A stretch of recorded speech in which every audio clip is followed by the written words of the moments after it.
Buonasera, benvenuti a questo incontro che fa parte della rassegna Book Week, una rassegna proposta dalle librerie Italy Post in collaborazione con il gruppo editoriale Atesis, che è il gruppo editoriale che pubblica anche il Giornale di Vicenza, e con il Comune di Cornedo Vicentino che ci ospita in questa edizione e che ringraziamo.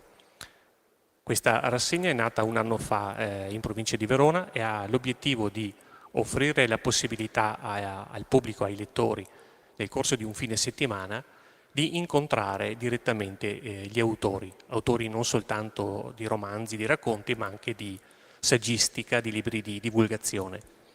Una decina di incontri in un fine settimana, è cominciato ieri qui a Cornedo, proseguito nella giornata odierna e si concluderà domani mattina. Vi invito già fin d'ora anche a partecipare ai prossimi appuntamenti. L'ospite di oggi, che ringraziamo per la sua partecipazione, è il professor Piero Martin, che è docente ordinario di fisica sperimentale all'Università di Padova, è responsabile di numerosi esperimenti e progetti di ricerca scientifici, in particolare per quanto riguarda la fusione termonucleare. Di cosa si tratta? Il professore magari mi perdonerà se sarò un po' grossolano nella descrizione. Si tratta di riuscire a creare un piccolo sole domestico, quindi una fonte di energia alternativa molto potente, perché si parla di quantità di energia elevatissimi, in grado di poi di produrre a loro volta energia elettrica in grande quantità, senza però avere impatti con l'ambiente, senza avere residui o scarti. Queste sono un po' le due caratteristiche che più si cercano nelle fonti alternative ai combustibili fossili, e cioè il fatto di essere molto potenti, quindi dare molta energia illimitata, e di non avere però ricadute o impatto sull'ambiente. La fusione nucleare dà ottime prospettive da questo punto di vista, anche se non sarà purtroppo disponibile nel giro di breve tempo. Magari poi ne parleremo col professore, anche perché nel libro di cui parliamo stasera si parla anche di fusione nucleare.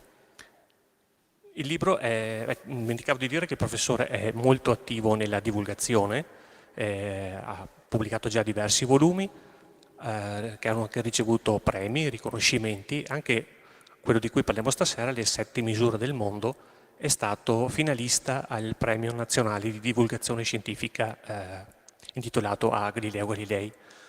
Ed è di questo appunto che parliamo stasera. Le 7 misure del mondo sono le 7 unità di misura fondamentali, quelle che ci consentono di misurare, di conoscere praticamente tutto ciò che esiste. Magari poi su questo anche farò una domanda al professore. Quali sono? 3 di queste le utilizziamo normalmente, abbiamo a che fare quotidianamente. Sono il metro per la lunghezza, il secondo per il tempo, il chilogrammo per il peso, o meglio per la massa. Poi abbiamo l'ampere per l'energia elettrica, il Kelvin per la temperatura, la mole per l'unità di sostanza e la candela per l'intensità luminosa. Anche queste entrano più volte nelle nostre vite, magari in maniera meno frequente, hanno più a che fare i fisici, i chimici, i tecnici, però ecco, fanno parte anche queste di questo gruppo di unità fondamentali. Come si è arrivati a definirle, a concepirle, è di questo proprio che parla il libro. Per ciascuna di queste 7 unità il professore ne traccia la storia, perché c'è stata la necessità di arrivare a definirle, come è stato fatto, quali percorsi, partendo da oggetti molto fisici, molto concreti, addirittura da parti del corpo umano per alcune di queste, fino ad arrivare a definirle in maniera astratta per un certo punto di vista, prendendo come riferimento le costanti universali, quindi delle realtà che non cambiano per definizione, sono costanti e fisse per sempre.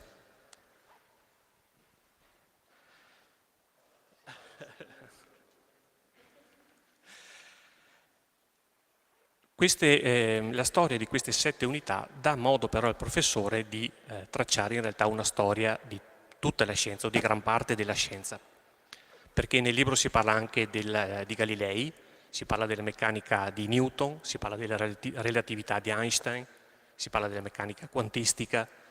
Sono quindi come di piccoli spirali, di piccoli buchi della serratura, per modo di dire, attraverso i quali si può vedere il percorso scientifico nella sua interezza.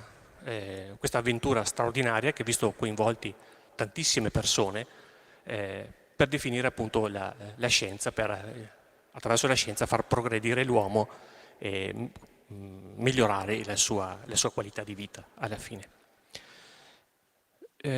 Come introduzione a questa conversazione io mi riallaccio a un fatto che il professore racconta, perché nel libro dimenticavo molto spesso i dati di eventi prettamente scientifici sono accostati dal professore ad altrettanti eventi della storia dell'umanità, della storia del pensiero, della storia dell'arte. Questo per dire che la scienza non è qualcosa di avulso rispetto alla storia dell'uomo, vi è profondamente inserita e a volte ci sono delle coincidenze, degli aspetti anche curiosi che possono aiutare a raccontare e a capire il perché si è arrivati a un determinato risultato. Una di queste coincidenze che mi ha particolarmente colpito è una data, il 10 ottobre 1960. Per gli amanti della musica leggera e di Beatles in particolare è una data importante perché è stata la prima registrazione in studio fatta dai Beatles, quindi nella loro carriera rappresenta una tappa fondamentale. Però è anche la data in cui a Parigi viene convocata la conferenza internazionale dei pesi e delle misure, che anche questa è una tappa fondamentale. Addirittura il professore dice ha cambiato il nostro modo di vedere il mondo. Allora gli volevo chiedere se ci spiega perché è stata così importante. Eccoci, buongiorno, anzi buon pomeriggio a tutti, grazie per l'introduzione, naturalmente grazie agli organizzatori per l'invito ad essere qui. Allora, perché è stato importante questo 10 ottobre o questa settimana di ottobre?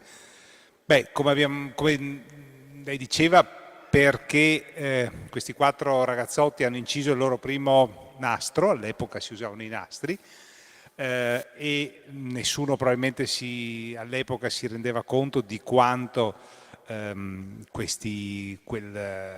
quei ragazzi poi sarebbero diventati famosi, di quante altre incisioni ci sarebbero stati dopo quella lì, ma anche perché appunto a Parigi, sempre nella stessa settimana, ecco, i Beatles registravano ad Amburgo, a qualche, insomma, qualche centinaio, forse un migliaio di chilometri, a Parigi si riuniva appunto la conferenza dei pesi e misure. Perché è importante? È una conferenza che si riunisce periodicamente perché nel 1960 aveva in qualche maniera, giungeva al culmine, terminava un percorso, terminare in realtà è una parola un po' grossa, ma insomma arrivava a una tappa fondamentale, un percorso che era iniziato con la Rivoluzione francese, che era il percorso di standardizzazione, cioè di definizione di quello che oggi è noto come il sistema internazionale delle unità di misura, che sembra in realtà qualcosa di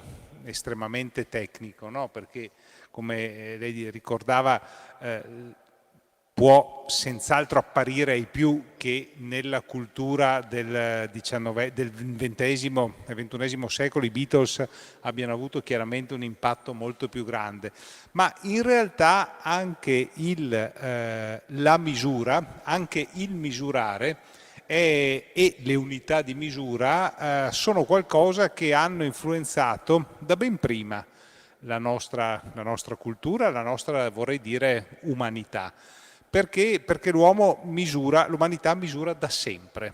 La misura è qualcosa che è connaturata con l'esperienza umana, se non altro per il tempo, no? Per il fatto che la vita stessa è in qualche maniera connessa con un arco temporale. pensate che i primi calendari ritrovati datano a circa 30.000 anni fa, no? Sono dei piccoli cocci tipicamente o pezzi d'osso in cui venivano incise le fasi lunari e venivano utilizzati probabilmente dagli agricoltori per tener conto dei periodi di raccolta e di seminagione. Ebbene, appunto, la misura è qualcosa che ha caratterizzato l'umanità, è qualcosa sulla quale fin dagli inizi di nuovo degli albori della civiltà le grandi comunità umane hanno cercato e sono riuscite con successo ad avere un linguaggio comune. Sistemi di misura omogenei e condivisi erano qualcosa che sono stati come dire, ideati e utilizzati ampiamente dalle grandi civiltà del passato, come la civiltà siro-babilonese, egiziana, latina, greca, tanto quanto l'alfabeto, così l'alfabeto, diciamo quello delle lettere che noi conosciamo, così l'alfabeto dell'unità di misura ha caratterizzato la storia dell'umanità. E questo, diciamo, si è andato sostanzialmente perso qui in Occidente perlomeno, con la caduta dell'impero romano, cioè questo percorso che era cominciato quasi 2 millenni prima, no? In Egitto sostanzialmente, appunto nella civiltà siro-babilonese ancora un po' prima, arriva a questo percorso che arriva fino a Roma e poi sostanzialmente si interrompe. Questo, pensiamo all'impero romano e al fatto che in questa enorme estensione tutti usavano le stesse unità di misura, il miglio era lo stesso per tutti, la lunghezza si misurava nella stessa maniera, il tempo si misurava nella stessa maniera, il peso si misurava nella stessa maniera. Ed è impressionante, no? C'è questo aneddoto che a me piace sempre ricordare. Roma aveva un sistema di strade di circa 80.000 chilometri, no? 2 volte il giro dell'equatore, enorme, no? Per l'epoca. Ogni miglio, un miglio era circa un chilometro e mezzo, ogni miglio c'era la pietra miliare che aveva indicate 2 misure, la distanza dalla città più vicina, dal capoluogo più vicino, e la distanza da Roma. Allora pensate che la più antica cioè la più distante, scusate, pietra miliare che è stata ritrovata sta sulla via Domizia, vicino a Narbonne in Francia, che indica una distanza da Roma di circa 800 miglia, no? Quasi 1200 chilometri, davvero tantissimo.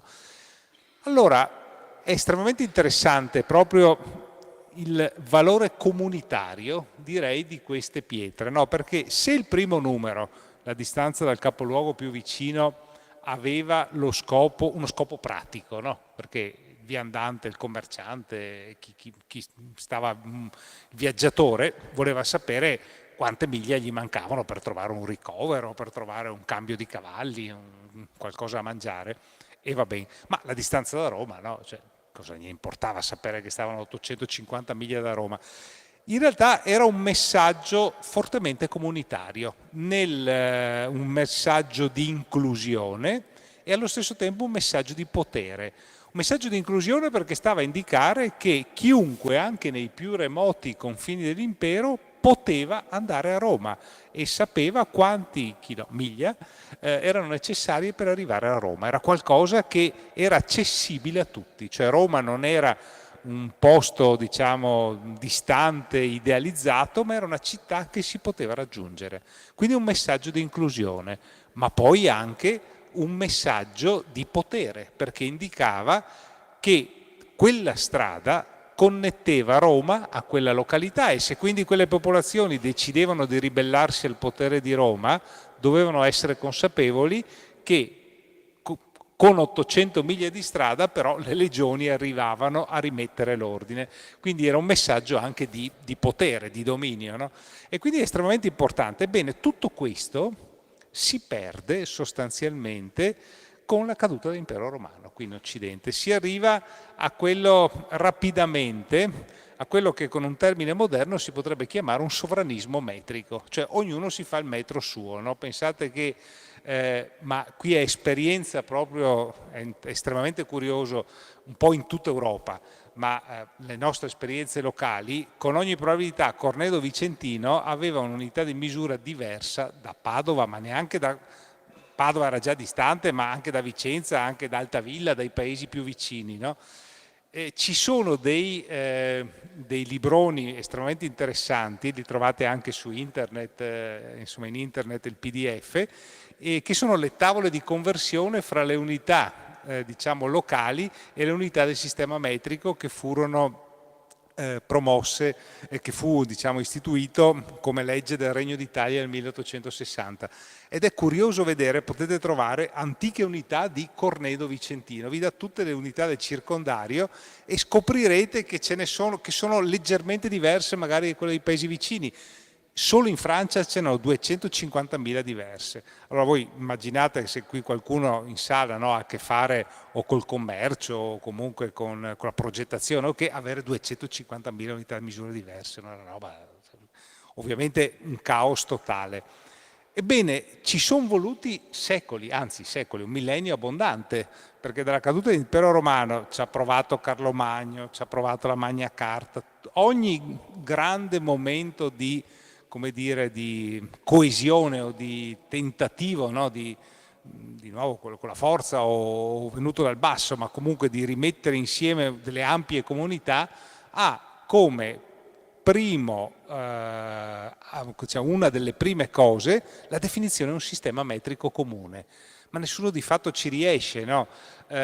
Occorre arrivare alla rivoluzione francese. Ci sono due rivoluzioni, la prima in realtà circa un secolo prima, la rivoluzione scientifica, quindi Galileo e quindi la scienza sperimentale, che allora ha bisogno di verifiche, ha bisogno di avere un sistema di misure comune, e poi appunto un secolo e mezzo dopo, quasi 2 secoli dopo, la rivoluzione francese, che nasce, che mette insieme l'aspetto scientifico, ma a questo punto anche con un aspetto fortemente sociale. La richiesta di un sistema di unità di misura nasce dalle quelle che oggi si chiamerebbero le categorie sociali. Tra l'altro diciamo, i rivoluzionari sostanzialmente, astutamente mettono in pratica qualcosa che già con Luigi XVI e con i Cahiers de doléances no, era emerso, cioè la necessità, le classi diciamo borghesi, chi viveva del proprio lavoro, segnalava al re l'estrema necessità di avere un solo sistema di pesi, un solo sistema di misure.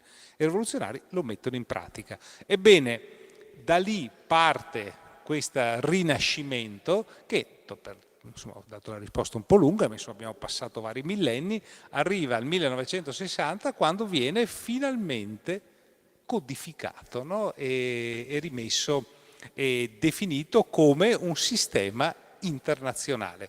Non sarà una storia che finisce lì, è una storia che procede e che ha bisogno di tempo, ma è diciamo una tappa davvero importante. Oggi abbiamo queste 7 misure che sono quelle che danno il titolo, 7 unità di misure che danno il titolo al libro e che sono proprio l'alfabeto della nostra interazione col mondo. Io dico no, dalla tazzina del caffè fino ai confini dell'universo, tutto si misura e si comprende con queste 7 unità, che a mio giudizio è qualcosa di estremamente anche, come dire, affascinante no? Dal punto di vista del nostro rapporto col mondo. Per avere una unità di misura comune e comunemente utilizzata, però c'è bisogno di un campione. Se io voglio tracciare un metro, non lo traccio certo perché decido io quant'è, ma devo riferirmi a un campione che sia riconosciuto da tutti. Quindi sono stati utilizzati poi dei campioni di metro fatto con materiali molto resistenti, il platino e iridio, e quindi chiunque poteva andare lì e avere come campione appunto questa barra di metallo. Però nonostante siano oggetti così durevoli, così stabili, si è deciso a un certo punto che non bastavano. E ci si doveva fare riferimento a qualcos'altro, qualcosa di ancora più universale, ancora più costante. Ecco. Ci racconta come è stato fatto questo passaggio che è poi molto recente. Sì, tra l'altro qui, come vedete, mi sono portato dietro due strumenti del mestiere, no? Questo è un doppio decimetro, sono 2 metri, e pensate che questo oggetto qui è stupefacente a proposito della storia di questi. Se andate al Museo Egizio di Torino, ne trovate uno estremamente, lo potete anche guardare, senza andare a Torino, lo potete guardare nella collezione virtuale del museo, ne trovate uno del 1300 a.C., che è quindi più di 3000 anni, estremamente simile, fatto di legno, solo che anziché essere 1 metro è un cubito pieghevole, perché all'epoca nell'antico Egitto si usava il cubito, che era la distanza, cubitus in latino è il gomito, era la distanza che andava dalla punta del gomito alla punta del dito medio, che più o meno per una persona adulta è circa 45 centimetri. Ed era l'unità di misura, perché prima di arrivare appunto diciamo, ai campioni, quindi alla barra metrica, tutti questi oggetti standard, per tantissimo tempo l'unità di misura è stata quella più comoda che potevamo avere, cioè il corpo umano, pezzi del corpo umano che tutti avevano a disposizione, ed ecco il pollice, il palmo, il braccio, il passo, il piede e il cubito, che tra l'altro, questo se mi consente, visto anche l'ambiente bellissimo in cui siamo, mi dà anche un'ispirazione, diciamo, per una connessione con il sovrannaturale, no? Perché la misura, oltre a regolare i rapporti tra gli uomini, in realtà fin dall'antichità ha in qualche maniera regolato, aiutato a regolare o interpretare i nostri rapporti col sovrannaturale. Pensate per esempio nell'antico Egitto al dio Anubi che pesa il cuore dei defunti e lo compara su una stadera, su una bilancia con una piuma. Se il cuore è più pesante di una piuma, no, il cuore viene dato in pasto ai coccodrilli, se invece è più leggero viene ammesso nel regno dei morti. No? La misura è qualcosa che rientra moltissimo. Nella Bibbia la parola cubito ricorre 179 volte, che è una cosa che, no, è abbastanza curiosa, e c'è un passo che io amo sempre leggere perché ha colpito molto anche me, devo dire, perché, e di nuovo si presta bene all'ambiente in cui siamo, la storia dell'Arca di Noè la conosciamo tutti, no? Insomma, qualsiasi siano le nostre credenze religiose, però fa parte un po' della cultura. E tutti noi arriviamo a conoscere abbastanza bene il fatto, no, che Dio diciamo, si arrabbia con l'umanità e dà a Noè il compito, lancia questo grande diluvio e vuole una rinascita, no? E quindi dà il compito a Noè di portare in salvo sull'arca una coppia di ciascun essere vivente per poter poi ricominciare in maniera più, diciamo, rinnovata, no? L'esistenza su questa terra. E questa è la parte di storia che tutti conosciamo. Se però andiamo avanti, 2 versetti dopo, nel capitolo 6 della Genesi, appunto Dio disse a Noè: è venuta per me la fine di ogni uomo, perché la terra, per causa loro, è piena di violenza. Ecco, io li distruggerò insieme con la terra. Fatti un'arca di legno di cipresso. E questa è la parte che tutti più o meno sappiamo. Poi però la parte meno nota è che quello che Dio dà a Noè, oltre, se vogliamo, all'ordine, chiamiamolo così, spirituale, è anche l'ordine tecnico, cioè Dio dà le specifiche tecniche su come fare l'arca di Noè. E infatti dice: dividerai l'arca in scompartimenti, la spalmerai di bitume dentro e fuori. Ecco come devi farla. L'arca avrà 300 cubiti di lunghezza, 50 di larghezza e 30 di altezza, cioè gli dà le dimensioni. Se insomma, magari non è immediato trasformare i cubiti in metri, ma l'arca di Noè è grande più o meno come l'Amerigo Vespucci, ecco, se volete avere come dire, un paragone con una nave attuale. Ma poi l'altro aspetto che mi ha colpito, le dicevo entrando, no? Qui a fianco, non mi ricordo se a sinistra o a destra, c'è l'oratorio di Don Bosco. E Don Bosco è ovviamente estremamente noto per la sua attività religiosa, è un santo della Chiesa Cattolica, e chiaramente era il fondatore dell'ordine salesiani, cioè ha avuto un ruolo diciamo religioso e spirituale estremamente importante. Ma anche qui poco conosciuto, diremmo oggi, nel suo curriculum vitae è l'aspetto di divulgatore, che non era, che era assolutamente in linea con il suo proprio mandato proprio spirituale. Siamo verso la fine dell'Ottocento e nel 1860, a proposito di quanto dicevamo prima, che ad ogni grande momento comunitario della civiltà si associa la definizione di un sistema di misure comune, una delle primissime leggi che il Parlamento del nuovo Regno d'Italia, no, a Carignano, a Torino, promulga è la legge sul sistema metrico, no? Cioè che poi arriverà appunto a essere definito, come si diceva, nel 1960. Siamo nel 1860, solo che le abitudini sono dure a morire, perché in tutta Italia si usavano, come dicevo, quelle famose migliaia di unità, una diversa dall'altra. E naturalmente chi è che era più esposto ai problemi di un uso così diciamo non omogeneo dell'unità di misura? Le classi più povere, chi magari aveva meno strumenti per interpretare le cose, chi non sapeva far di conto, chi quindi più magari facilmente veniva imbrogliato vuoi nel commercio, vuoi nel salario, vuoi nel lavoro. E allora lo Stato si prende, diciamo, fa due cose.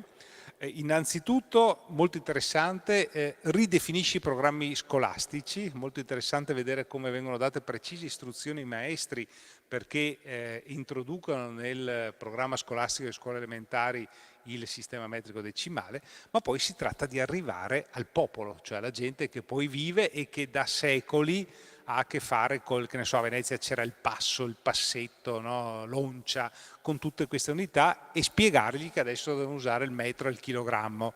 È mica facile fare una roba del genere. Si affidano quindi alle due realtà che maggiormente avevano interazione col popolo ed è una sorta di compromesso storico ante litteram, un Don Camillo e Peppone di quasi un secolo prima, le parrocchie e le società operaie e mutuo soccorso, cioè i sindacati sostanzialmente dell'epoca.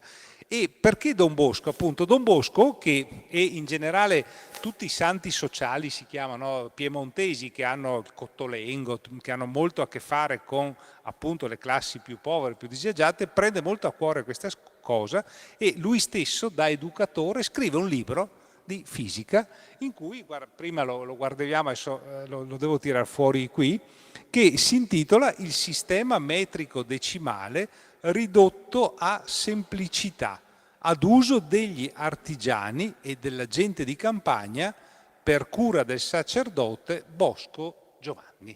No, cioè Don Giovanni Bosco scrive questa cosa. Nella prefazione lui dice: ognuno facilmente capisce in quante maniere si può andare soggetto a errore, a frode e talvolta a non lieve danno in un pressoché totale cangiamento di pesi e di misure. E Don Bosco quindi si dà cura di propagare questa informazione, scrive un libro, no? Quindi ecco, appunto ho un po' divagato rispetto alla domanda iniziale, ma mi aveva molto incuriosito, di nuovo pensando, no, all'ambiente in cui siamo e proprio all'oratorio che sta qui fuori, di come in realtà, ancora una volta, come dicevo, anche se in realtà spesso non ce ne rendiamo conto, ma questo sistema di misura, le misure hanno intessuto le nostre relazioni e la nostra vita. Ma non scappo dalla domanda, arrivo rapidamente alla risposta.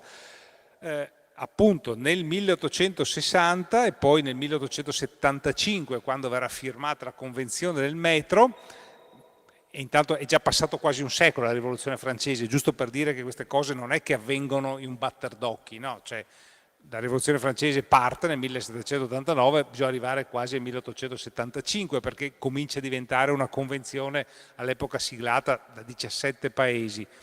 Vengono definite le unità fondamentali di misura, qualcosa, come lei diceva, che possa servire da riferimento per tutti, perché da tutti i paesi del mondo, idealmente i metri di tutti i paesi del mondo devono essere uguali a quelli che stanno, a quello campione che sta all'ufficio di pesi e misure di Sèvres, in periferia, fuori Parigi.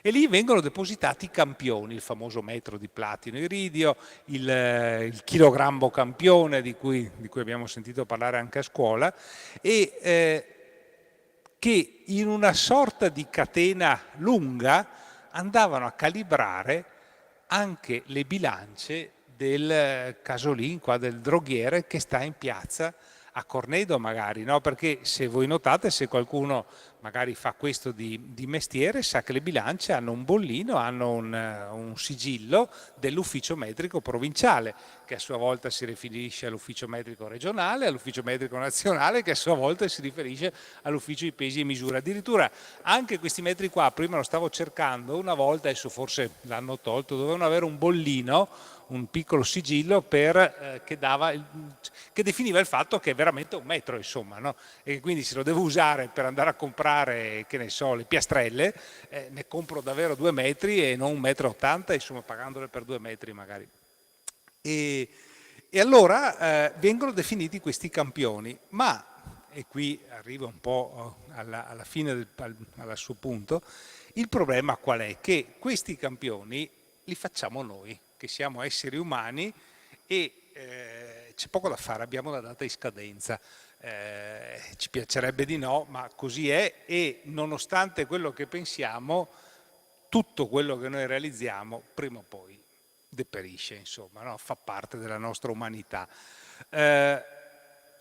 E deperiscono anche questi sistemi di misura. Ci siamo accorti, come diciamo i fisici, i scienziati, che questo famoso chilogrammo campione, lì a Sèvres ne erano stati mantenuti 6, no? 6 copie tutte uguali, e poi una copia era stata mandata ad ogni ufficio metrico. Qui in Italia addirittura ce ne dovrebbero essere 3, uno a Roma e 2 a Torino, e si sono accorti che i 6 campioni di Parigi, pian piano nel corso di un secolo e mezzo circa, avevano variato il loro peso relativo di poche decine di microgrammi, il peso l'equivalente di un granello di sale, no? Voi direte niente, cosa volete che sia, ma in realtà, essendolo, se pensate alla precisione che è richiesta oggi dalla tecnologia, anche quel microscopico granello di sale rischiava davvero di minare alle fondamenta tutta la tecnologia che noi conosciamo, tutta la scienza. E quindi il grande passo in avanti che è stato fatto nel 2019, ed ecco che quella storia del 1960 che viene dalla rivoluzione francese in realtà ha un'altra tappa fondamentale nel 2019, quando decidiamo, e questo devo dire è un atto di coraggio davvero forte dell'umanità, di abbandonare i nostri manufatti.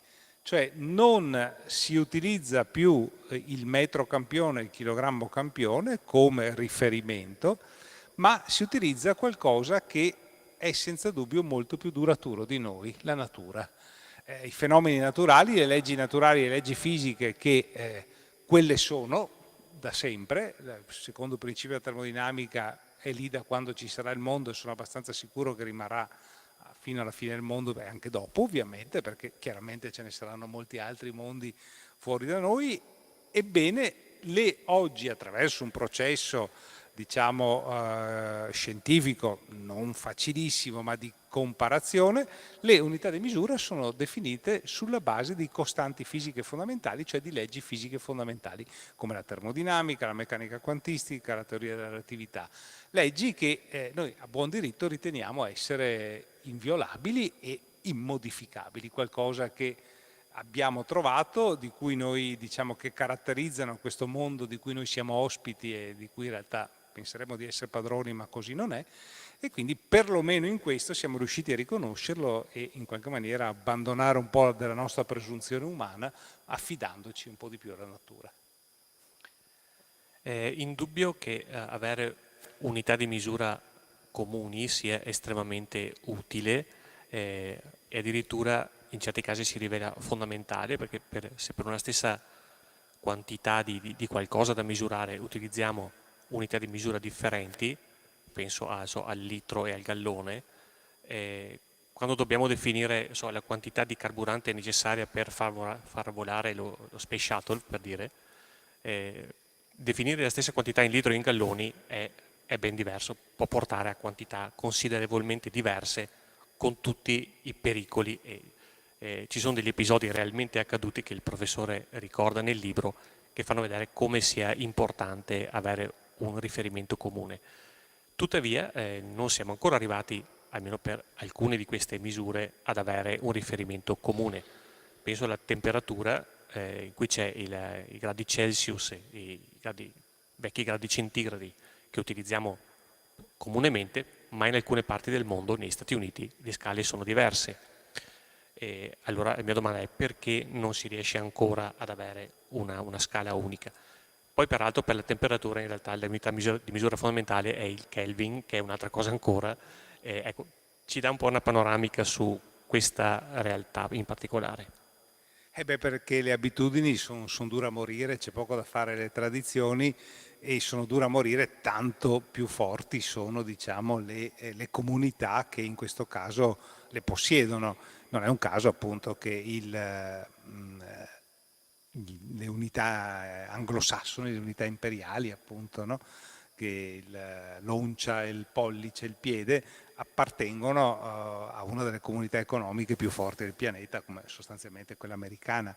Ora è vero che nel mondo della scienza e nel mondo della tecnica vengono utilizzate ormai come standard le unità del sistema internazionale, quindi il metro, il chilogrammo al secondo, però nell'uso comune effettivamente chiunque abbia avuto occasione di andare negli Stati Uniti o anche in Inghilterra, nell'uso pratico le unità imperiali sono ancora ampiamente utilizzate, a volte con errori davvero gravi. Uno di quelli di cui lei accennava è questo famoso volo dell'Air Canada, siamo nel 1980 più o meno.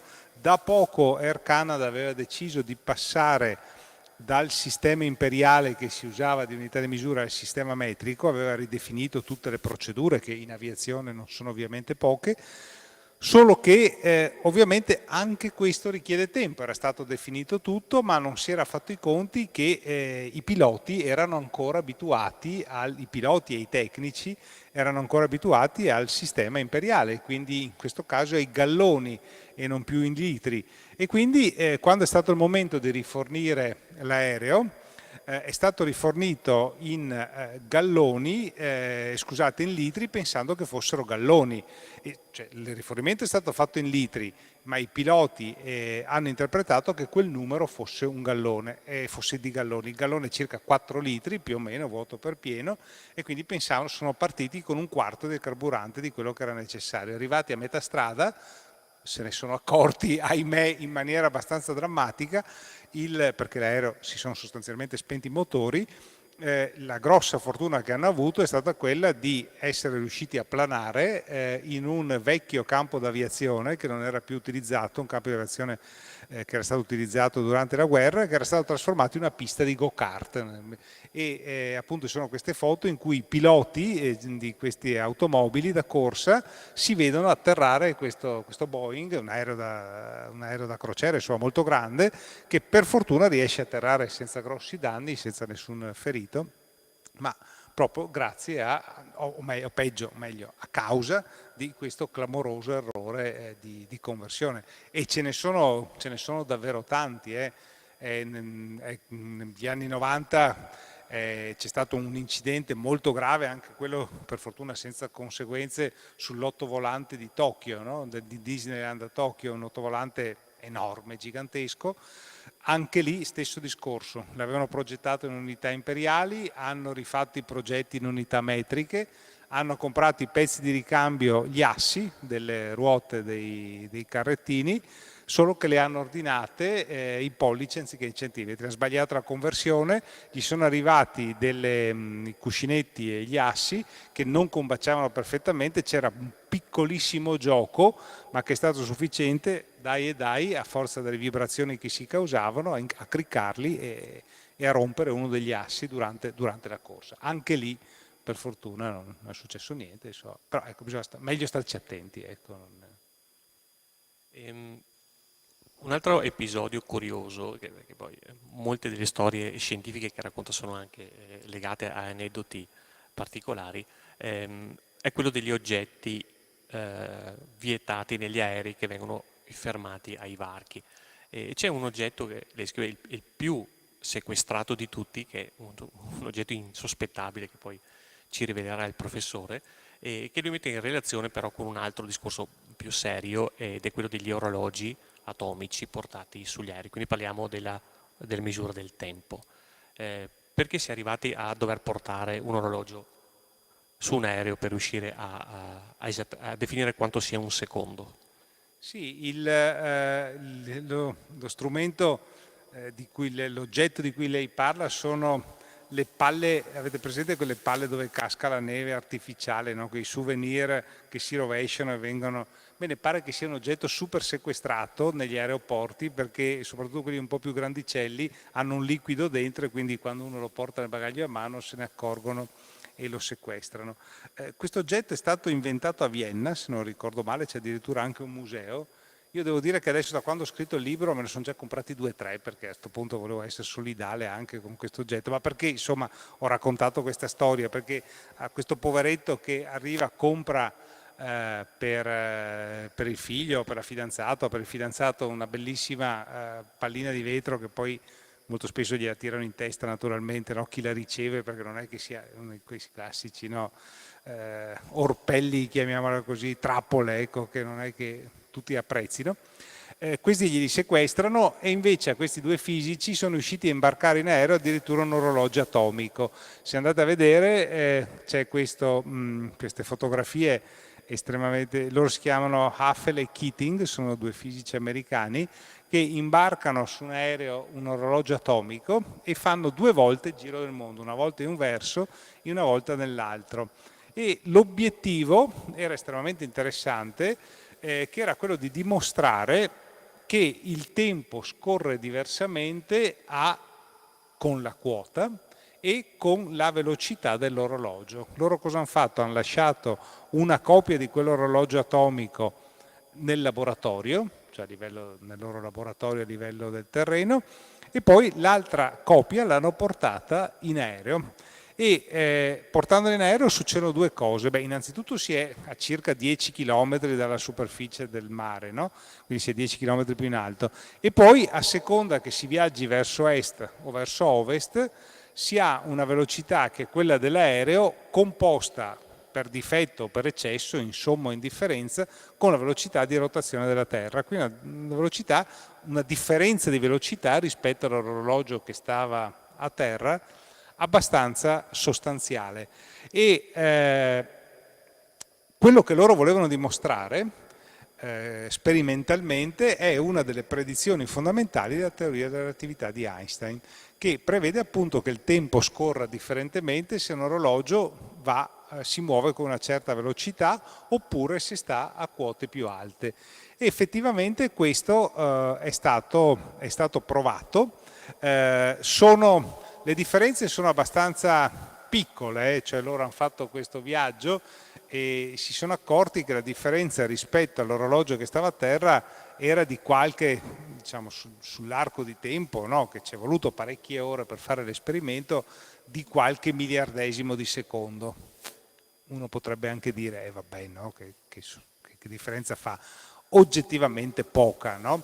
Per moltissime applicazioni quotidiane, ma non tanto poca. Pensate che una di queste trappole qua, in qualche miliardesimo di secondo, fa milioni di operazioni. Se noi non considerassimo le correzioni della teoria della relatività nel GPS che c'è qui dentro, cioè quello con cui funziona Google Maps per capirci, questi oggetti e un qualsiasi GPS sbaglierebbe i decine di chilometri, cioè anziché arrivare a Cornedo sei arrivato a Verona oggi, no? Proprio perché la teoria questi cambiamenti previsti da Einstein sono assolutamente significativi, di nuovo per le moderne tecnologie. Già all'epoca di Einstein era qualcosa probabilmente, no, pochi coglievano il senso di questo, ma oggi appunto in cui anche un telefonino in pochi nanosecondi fa appunto tantissime operazioni, questo è diventato un vero e proprio imperativo. E effettivamente questo esperimento è un esperimento classico che dimostra, ovviamente non che ce ne fosse stato bisogno, ma quantifica anche quanto Einstein avesse ragione anche in questo. Tra l'altro, in qualche maniera, portando il tempo, la relatività che fino ad Einstein era qualcosa di assoluto, uguale per tutti, no? Qualcosa che scorreva in maniera identica qui e in qualsiasi altra parte dell'universo, no? Tant'è che era anche quello che si diceva, il tempo è il vero giudice, no? È qualcosa che è sempre uguale per tutti, non fa sconti a nessuno. In realtà la relatività, il lavoro di Einstein dimostra come in realtà il tempo diventa relativo, cioè il tempo si mischia con lo spazio, diventa qualcosa che non è più così assoluto. Ad esempio, io e lui che siamo abbastanza alti, alla nostra altezza il tempo scorre più velocemente, probabilmente è il motivo per cui abbiamo i capelli bianchi entrambi, no? Rispetto a chi è un po' più basso, gli effetti sono abbastanza microscopici, ma comunque anche questo è previsto. E già che ci sono, visto che parliamo di viaggi intorno al mondo, e di nuovo perché vorrei anche rendere un altro piccolo omaggio a queste terre che oggi ci ospitano, un vicentino illustre era Pigafetta, no? Antonio Pigafetta, questo navigatore che compie il giro intorno al mondo e scrive anche un racconto di tutto questo. Allora anche qui sono andato a trovarlo, scusate che a proposito di non poter più vivere senza questi oggetti, speriamo di recuperarlo, eccolo qui, anzi vediamo, forse mi ero fatto, vediamo se sono stato previdente, mi sono fatto una foto senza doverlo ritrovare, eccolo qui, sì, perfetto. Allora è stata solo di riuscire a vederla. Nella sua descrizione il Pigafetta racconta dei suoi viaggi e in particolare nei suoi viaggi dell'estremo oriente e naturalmente una parte interessante, cioè una parte lunga e interessante dei suoi diari, di questa descrizione, riguarda anche le unità di misura, perché di nuovo è qualcosa con cui chiunque ha a che fare, no? E anche chi scopre mondi diversi, e pensate a cosa doveva essere all'epoca, no? Finire in Cina, in posti così distanti, coglie immediatamente. E infatti lui scrive cominciando dalle monete. Qui in sala c'è un autore che prima avete visto, ci siamo anche fatti le foto, insomma, no? Che oltre che sono un autore di La Terza è anche un amico, Alessandro Marzomagno, che ha scritto un bellissimo libro sui soldi, ricordandomi come come ci sia una fortissima relazione fra il nome delle valute e il nome di unità di misura di peso anche, no? Perché sono spesso una conseguenza dell'altra. E infatti il Pigafetta, intanto si è spento il telefono, racconta la moneta che adoperano i Mori, erano i Mori, in questa parte di metallo sbusata nel mezzo per infilzarla ed ha solamente da una parte 4 segni, che sono lettere del gran re della Cina e la chiamano Picis. E poi la cosa curiosa, a proposito del fatto che insomma, avere unità diverse era abbastanza una cosa che colpiva tutti, lui continua: per uno ciatil d'argento vivo, che è 2 libbre delle nostre, ne davano 6 scodelle de porcellana, per uno quinterno de carna 100 picis, de carta 100 picis, per 160 ciatili, questo non saprei come pronunciarlo, uno vasetto de porcellana, per 3 coltelli un vaso de porcellana, per 80 kg di metallo un bar de sale, e 20 tahil fanno un ciatil. Cioè, tutto questo discorso delle conversioni fra le unità di misura era qualcosa che colpiva anche il Pigafetta. Chiunque viaggiasse, chiunque incontrasse nuovi mondi, subito entrava in contatto con queste realtà, no? Che erano realtà, come si può capire, tipicamente del commercio, ma che poi avevano a che fare con moltissimi aspetti della vita. Insomma. Quindi davvero la misura è qualcosa che entra un po' dappertutto. Ecco, una delle caratteristiche di Book Week è quella di dare la possibilità al pubblico di fare qualche domanda, qualche curiosità o spiegazione in più, per cui se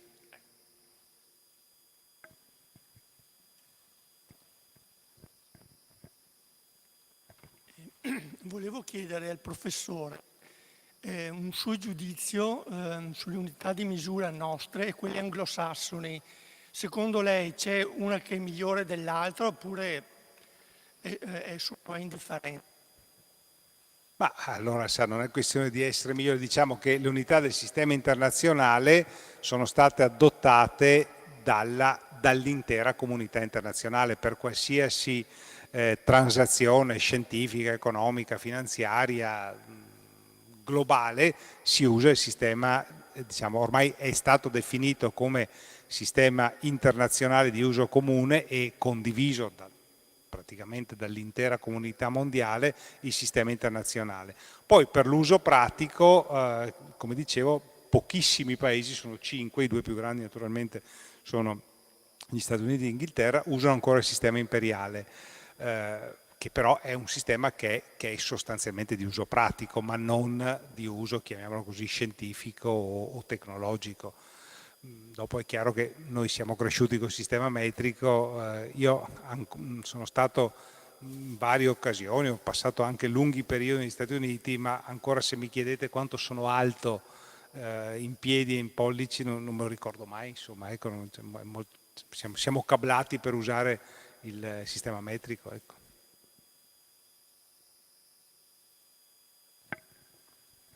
Sì, buonasera. Lei prima ha detto che dal 2019, se non ricordo male, si è deciso di fare affidamento a leggi della natura in luogo dei modelli. Ecco, io non riesco a capire come faccio a quantificare un chilo o un metro con una legge della natura. Se può magari spiegarci un po' meglio cosa si è deciso, insomma. Allora, sì, infatti è una domanda estremamente interessante. Le faccio un esempio col metro, che forse è il più immediato da cogliere. Una costante fisica fondamentale, universale, è la velocità della luce, che è stata determinata con estrema precisione ed è qualcosa che sostanzialmente non cambia. Cioè, se noi ci estinguiamo, la velocità della luce rimane quella, non è se succede un cataclisma globale, la velocità della luce rimane quella, no? Non è qualcosa che dipende da noi. Ebbene, il metro viene definito come lo spazio percorso dalla luce in una frazione che è circa un 300 miliardesimo, insomma un numero molto grande, di secondo percorsa dalla luce in un 300 miliardesimo di secondo. Quindi quello è il metro e questo, diciamo, è l'esempio più semplice.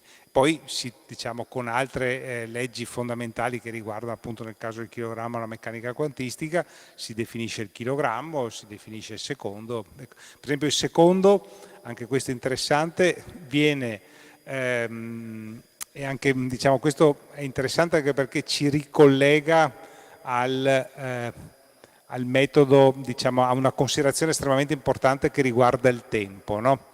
E ancora una volta, scusatemi perché oggi pare che non lo faccio apposta perché siamo in una chiesa, ancorché sconsacrata immagino, ma Sant'Agostino, Agostino d'Ippona, scrive, e gli viene chiesto che cos'è il tempo e lui afferma: se nessuno me lo chiede lo so, se cerco di spiegarlo a chi me lo chiede non lo so. Effettivamente è una risposta che sembra evasiva ma in realtà è estremamente reale, no? Perché spiegare cos'è il tempo è estremamente complesso ed è incidentalmente uno dei campi di ricerca della fisica teorica ancora moderna, no? Però il tempo sappiamo misurarlo e lo sappiamo misurarlo, e vengo al punto, adesso faccio una piccola premessa ma poi alla sua domanda, fin dall'antichità tipicamente lo sappiamo misurare con fenomeni periodici. Noi per misurare il tempo, per capire cos'è il tempo, dobbiamo guardarlo. Se ci pensate, ecco, questo è un classico esempio, no? Questo è un antico misuratore di tempo, versione moderna, ma noi capiamo che passa il tempo perché vediamo il livello della sabbia che si svuota. Le antiche meridiane indicavano il tempo grazie all'osservazione di un'ombra, no? Le stesse lancette dell'orologio ci indicano il tempo con una posizione. Abbiamo sempre bisogno di osservare qualcosa, di renderlo fisico. E primo punto. E poi altro punto fondamentale per il tempo, ci aiuta moltissimo qualcosa che è periodico, cioè che si ripete. Non è un caso, perché di nuovo, perché questo è legato a come è fatto il nostro mondo, non è un caso che nella notte dei tempi il tempo appunto seguiva il ciclo, si misurava in giorni e notti, no? Cioè chiaro e scuro, o in stagioni, o nel ciclo degli anni, cioè in qualcosa che si ripete. E questo è stato qualcosa che ha di fatto sempre caratterizzato le misure del tempo. Se noi pensiamo più o meno attraverso tutte le civiltà il tempo viene spesso, frequentemente misurato con fenomeni ripetibili che si ripropongono periodicamente, fino alla sua definizione moderna, perché gli orologi moderni sostanzialmente si basano tutti sul principio dell'isocronismo del pendolo che fu scoperto da Galileo Galilei. Ancora una volta, e di nuovo davvero non ci siamo messi d'accordo, in una chiesa, no? Si dice, c'è questo nel Duomo di Pisa, no? Osservando uno dei lampadari che oscillava, lui capisce che le piccole oscillazioni hanno tutte lo stesso periodo, cioè si può usare un oggetto che oscilla per dare il tempo, perché tot oscillazioni, tot tempo, 2 volte oscillazioni, 2 volte il tempo passato. Ebbene, la misura moderna, quella del 2019, si basa ancora una volta su un'oscillazione, ma non sull'oscillazione di un lampadario o l'oscillazione di un pendolo come quello che avevamo a casa, o anche l'oscillazione di un quarzo, che era quello che avevamo dentro gli orologi, no, degli anni 90, ma sull'oscillazione della sorgente luminosa di un atomo di cesio che emette una radiazione luminosa che ha un andamento, si chiama tecnicamente sinusoidale, cioè ripetibile, periodico. Un tot di oscillazioni fanno un secondo, e siccome quell'atomo di cesio oscilla in quella maniera, di nuovo a prescindere che ci siamo noi o che non ci siamo, diventa un riferimento estremamente preciso, assai più preciso magari di un orologio basato su un meccanismo fatto di ferro e di legno, ecco, per dire. Quindi appunto ho fatto una risposta un po' lunga, ma ancora una volta passando un po', no, in questa storia. Quello che è estremamente interessante di tutto il tema delle misure è davvero come collegano la storia dell'umanità, insomma, no? È un qualcosa, infatti una delle cose a mio giudizio più affascinanti che ho trovato nello scrivere questo libro è stato proprio il vedere come sia un qualcosa che è appartenuto all'umanità da sempre, no? E quindi a noi oggi spesso ce lo vendono come un qualcosa che sia una modernità, no? La misura, ma in realtà è qualcosa che ci ha sempre accompagnato ed è qualcosa che abbiamo sempre utilizzato per interagire col mondo, per interagire con i nostri simili, insomma, no? Fa parte, come l'ho definito all'inizio, è un alfabeto altrettanto importante quanto quello delle parole. E visto che siamo, immagino, verso la conclusione, c'è un aspetto sullo quale però anche vorrei lasciarvi una riflessione, che paradossalmente di fronte a tutto questo, oggi il rischio più grosso che abbiamo è quello di abusare invece delle misure, no? Perché oggi in realtà tendiamo a misurare un po' troppo, anche ciò che non è misurabile, perché senza dubbio, infatti questa è la conclusione che traggo, no, verso la fine del libro. Ovviamente il libro è un elogio del principio di misura, di quanto è importante la misura, purché ne facciamo un uso saggio. Alcune cose non si possono misurare. Oggi la nostra umanità, la nostra società, direi, tende a misurare un po' troppo, no? Tende a misurare, se pensate, griglie di valori, scale di valori, punteggi, no? è qualcosa che spesso ci vengono imposti a partire dalla scuola, e le cosiddette, c'è questo termine terrificante, le performance, no? E uno o c'è dentro o c'è fuori, è sempre qualcosa che mette barriere, no? Le griglie tipicamente mettono barriere, o sei sopra o sei sotto, e questo ovviamente per alcune cose è necessario, ma ci sono moltissimi aspetti della nostra umanità che semplicemente non possono essere misurati, insomma, no? E che quindi occorre grande attenzione. Pensiamo ad esempio, qui rischiamo di scoperchiare davvero un vaso di Pandora, no? Per chiunque lavori nella sanità, no? Tutto il tema della misura delle prestazioni sanitarie, no? Numero di interventi, numero di analisi, numero di cose che spesso fanno correre il rischio che sia qualcosa che va a scapito invece di quello che è l'aspetto fondamentale, che deve essere la qualità più che la quantità. Ringraziamo il nostro ospite. Grazie. Grazie a voi.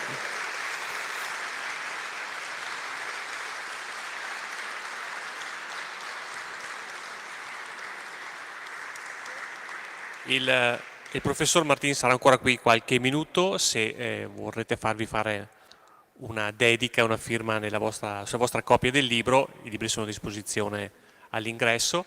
Vi do l'arrivederci ai prossimi appuntamenti di Book Week per chi vorrà, o alle prossime occasioni per ritrovarci. Grazie.